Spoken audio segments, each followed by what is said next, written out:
Guys, magandang araw. Ito na po, luto na po ang paksiw ko.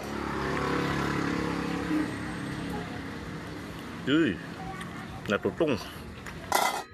Sarap nito. Tapos iprito ko ito mamaya.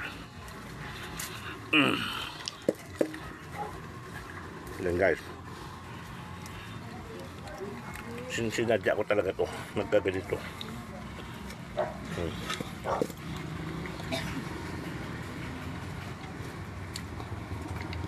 Sinadya ko talaga to. Kasi ang gusto dito sa Manila, may sabaw. Subukan ko naman ang paksiw namin sa probinsya, sa Negros, Bacolod. Tuyo, ayan o. Tuyo siya. Tapos, pag hindi maubos, ipiprito. Yan ang pinaka-the best dyan. Okay, guys. 10 for na po.